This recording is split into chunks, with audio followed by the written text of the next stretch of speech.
Hello, good morning student. Now to start chapter number 2 biological classification system. इस chapter में हमें सभी living organisms को साइंटिफिक बेसिस क्लासिफाई करना है।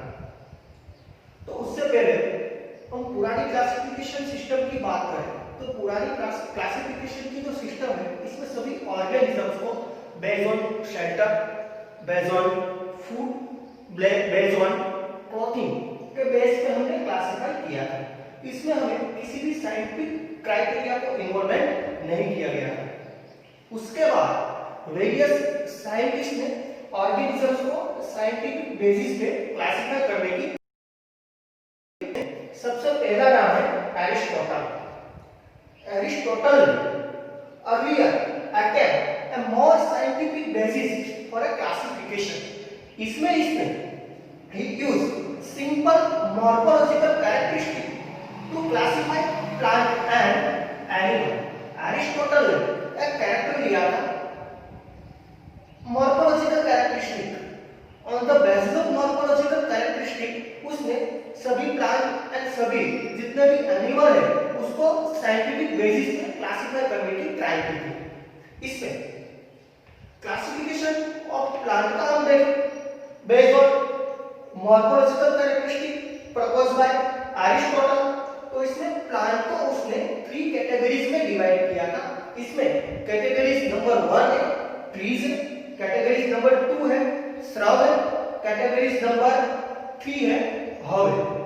और बाद में उसने सभी एनिमल को क्लासिफाई किया based on morphological characteristic red blooded animal and second one non red blooded animal. What is red blooded animal? Red blooded animal possess red blood and non-red blooded animal do not possess red blood. बाद में second classification system है वो to kingdom classification system है। Two kingdom classification system है और propose by Linnaeus. याद रखना dear student एक टू किंगडम क्लासिफिकेशन सिस्टम है और किसने दिए? लिनियस ने दिए। लिनियस ने सभी लिविंग ऑर्गेनिज्म से उसको 2 कैटेगरीज में डिवाइड किया है। कैटेगरीज नंबर 1 किंगडम प्लांट, इसमें सभी टाइप के प्लांट है। कैटेगरीज नंबर 2 किंगडम एनिमल, इसमें सभी टाइप के एनिमल्स है। तो यहाँ पे जो हम एरिस्टोटल की बात करें तो उसने earliest scientific basis classification system दिया। इसमें उसने एक कैरेक्टर लिया था मॉर्फोलॉजिकल कैरेक्टरिस्टिक की बेस पे उसने प्लांट को डिवाइड किया एंड एनिमल को भी डिवाइड किया। बाद में टू किंगडम क्लासिफिकेशन सिस्टम है। Two kingdom classification system was proposed by Linnaeus. उसने जितने भी ऑर्गेनिजम्स है उसको 2 कैटेगरीज में डिवाइड किया।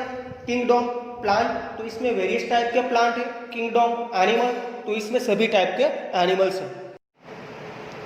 टू किंगडम क्लासिफिकेशन में हमने देखा all living organisms classified into 2 categories kingdom plant and kingdom animal. Now this system was used till very recently. Two kingdom classification system है वो अभी तक यूज हो रही है। अब हमें देखना है few drawbacks of two kingdom classification system.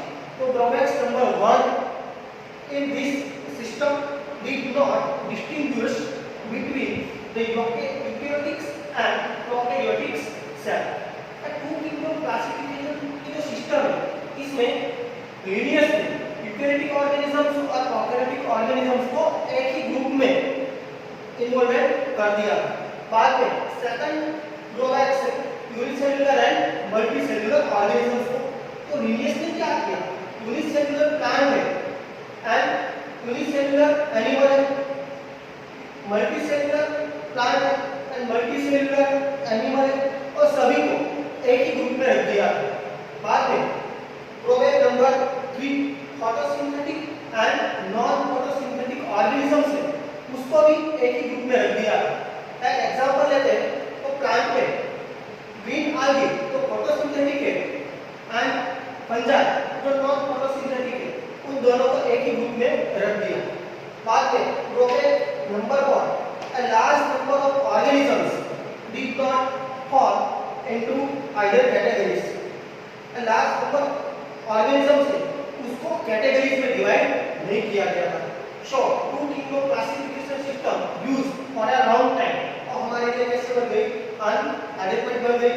बाद में need across morphological other characters like cell structure, nature of falls, mode of nutrition, habitat method of reproduction, evolutionary relationship.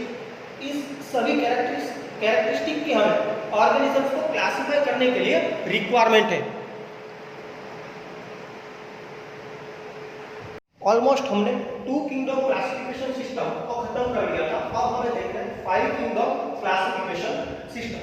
In this classification system all the organisms divide into five kingdoms.